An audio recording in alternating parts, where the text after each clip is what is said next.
Drew Brees on Super Bowl prep. His legendary Saints run in New Orleans embracing him. This is during Super Bowl week down here in New Orleans. Uncle Colin is not on Radio Row. He's in his own little area. It looks like a nice little brick building.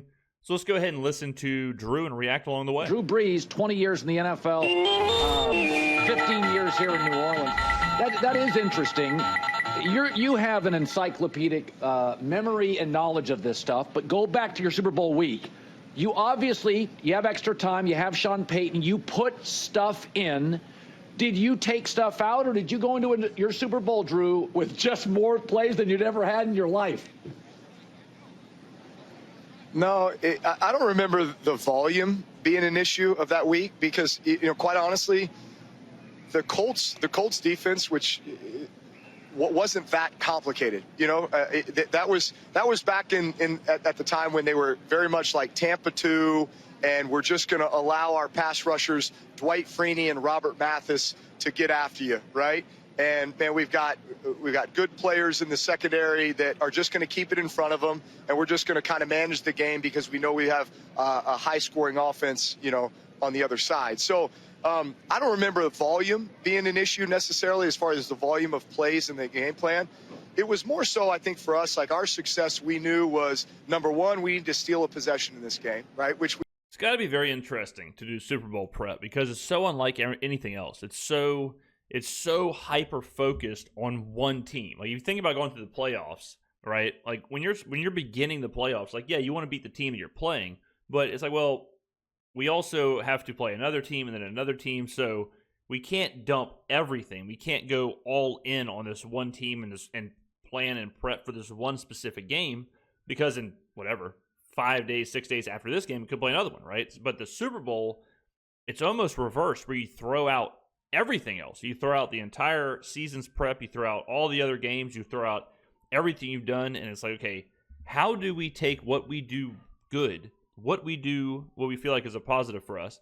How do we take that and hyper-specifically tune it to beat this one team?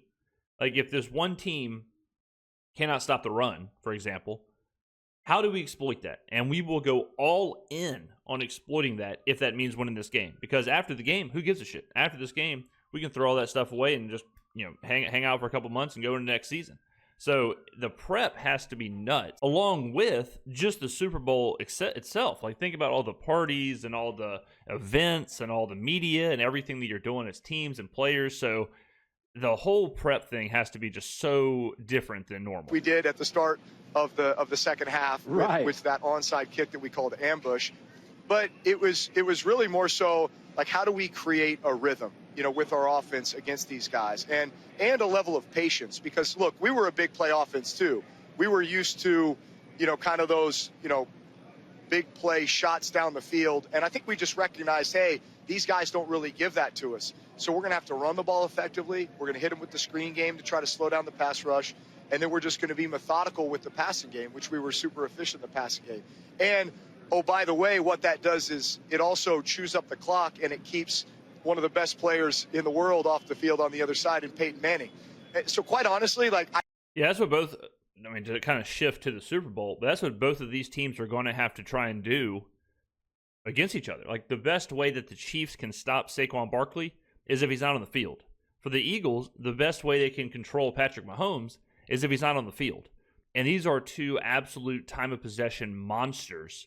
Both of these teams want to chew up clock. Both of these teams want to go on 10, 15 play drives, eat up clock, score from the 1 yard line. So this game, especially with these two DCs, like this is such a good Super Bowl from just a football standpoint because, man, I can't get over Slender Man here to the right. But, I mean, look at this guy. This guy's like 6'11". His wingspan's got to be crazy. But from a football standpoint, you got, Andy Reid, one of the greatest coaches ever, maybe the greatest coach ever, offensive mind. You have Patrick Mahomes. You have a very unique Philly offense that's its own thing. Like no one else in the NFL really does what Philly does. But you have Vic Fangio, one of the best DCs in the game, maybe the best DC in the game, all with an extra week to prepare. I mean, this is just going to be a fantastic game of football. I see that very much like what Philadelphia's game plan should be against the Chiefs this week, which is run the ball, possess the ball, chew up the clock, Me and you. wear That's down what I that just said. defense, and keep the best player in the world, Patrick Mahomes, off the field on the other side. You know, it's interesting because I mean, do I know would ball think or a do I guy know like ball? you, and you mentioned Peyton Manning, both of you very cerebral. I would think short weeks would drive you crazy, and you would love an extra day or a bye or Super Bowl because you could just fill your brain with more information. So to you, extra time, like to you, was it a kid in a candy store? It's like, hey, I got more time to like exercise, efficiency. How did you look at it? Well, sometimes too much time results. I was about to say, just like when you're taking a test or something, like sometimes if you have too much time, it can confuse you, or you can get too in the weeds, or it can get you too far away from what you know or what you do. Sometimes it's just, and from my reporter days, I remember when I was writing an article, sometimes like when you get to that like 6th, 7th, 8th read through and you're editing and you're changing sentences and you're changing the structure, at a certain point, like you're negatively affecting the work because you're trimming it so much, and you're it's just like a Sudoku puzzle or something. Like the more you work on it, the more you start Xing stuff off and erasing stuff, the more confusing it kind of gets. So sometimes you just have to let it go. Cooking is like that. If any of you are in the kitchen a lot, but like the more you really tamper with a dish, it's like at some point you have to just kind of let it go and let it be what it is and trust that your process is good enough. So I would assume extra prep can be detrimental in that same sense. Results in over-analysis, right? Yeah. Right. And then it's paralysis by over-analysis, right? So, like, honestly, I felt like we had a great plan, which was, hey, 2 weeks prior to the Super Bowl. So the first week, honestly, was a lot of just good-on-good competition with our team. Like, we really didn't get into a lot of the game planning for the Indianapolis Colts. Yes, we were watching film, and yes, we were starting to have an idea of, how we were going to attack them. But we did not install our game plan against the Colts in the week prior to the Super Bowl. We waited until we actually got to Miami, which is where we played it, and because we wanted to have as normal a work week as possible, right? Like that's the toughest thing about the Super Bowl is how do you make the Super Bowl a normal work week? You're in a foreign place, practicing in a different facility that you have to bus to. You're in a hotel where there's all kinds of chaos going on. Like, how do you order the chaos? How do you create some normalcy in a routine? And so we did like good on good, competitive, weight room. That was like our first week, right? And then the minute we arrived in Miami, it was like, all right, here we go. Flip the switch, game plan. Wednesday's base, Thursday's third down, Friday's red zone short yardage goal line, Saturday, Hayes in the barn, quick walk through, jog through, boom, we got it in our mind. Let's go. What's in the barn? What's going on here? It's interesting. Farmland? Brady Farm and simulator? Hasselbeck both talked about this on the show, and this is what has always been fascinating, is that you guys watch so much film. And Hasselbeck talked about Holmgren adding something late in the week. Brady came on and said, we placed that Seahawk team that had no weaknesses. We came up with 3 new plays the night before just because he goes, I didn't trust our red zone packages. Did Sean with you, Drew, say, listen, I found something on tape? Or did you say, Sean, we got to clean something up? Anything Saturday night happen? Yeah, it would from time to time. And a lot of that was just, Sean and my routine I would always go back on Saturday morning, which was, again, our just kind of walk-through day. Walk through the game plan, the first 15 plays of the game, kind of hit some red zone third down thoughts. I would watch a couple games on Saturday morning, more so just to kind of go back and just like feel the flow and the rhythm of a game and maybe how some other teams had attacked them. And again, it was very relaxed, but it was, and in that moment, you would just kind of be looking at it through a different lens at that point because you were kind of, past what you thought. Yeah, at that point, you're fully engaged and you know the most about this team that you ever will. So then to watch new games with all that information and all that context, yeah, it's probably a totally different experience. What was the game planning thing? But all of a sudden you would see something like just a little like, oh, wow, I feel like, this may be a good opportunity, or off of this look may be a great opportunity to run a little stutter and go on that corner, or a double move on this linebacker with the running back, or, just something. And at that point, though, it had to be like a game-changing thing. Like We didn't need another play that was going to get us a 5 to 10 yard completion. Yeah, and that's where the Super Bowl is so different, where, like he's talking about, at that point, you're not concerned about 3rd and 3. At that point, you're not concerned about whatever. At that point, you're concerned about, okay, it's a 2-point conversion to win the Super Bowl. How do we do this? How do we maximize the efficiency of this one play? What is I don't want to say trick play or a gadget play, but what is something we can do unseen that can exploit whatever advantage that they've seen over the course of 2 weeks? We wanted a play that was like, oh, no, this is a shot opportunity. This is a big play opportunity, a game winner opportunity. So I don't know if y'all been paying attention in the background, but during my Radio Row video where I took y'all kind of behind the scenes, I talked about this, but so far in the background, I don't know if y'all have noticed, I've seen Darren Orlovsky, Emmanuel Acho, or Sam Acho, whichever one of the Achos, MVP Montavious Porter, the ex-professional wrestler, like all just walking around in the background. It's insane. And this is Cam Newton's set to the left. So this is you have Cam Newton's set where he's going to be sitting there doing his podcast.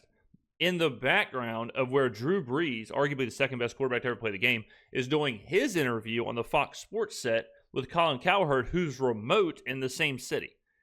Super Bowl week is nuts media-wise. So, yeah, we had a couple of those. In fact, we were playing Monday Night Football against the Miami Dolphins 2013, night before the game. We had this little H choice with Darren Sproles, where he's just going to kind of run up 5 yards. He's got a 3-way go. But I'm like, man, this backer is just so aggressive, like on film, time after time. A 3-way go, or what Lily Phillips calls a Tuesday night. And he's going to see that, and he's just going to be sitting all over it. It's like, hey, Sean, what if we just double move this guy, like, right off the bat, And just, like, set the tone early. Sure enough, second play of the game, we run this. We put it in literally the night before.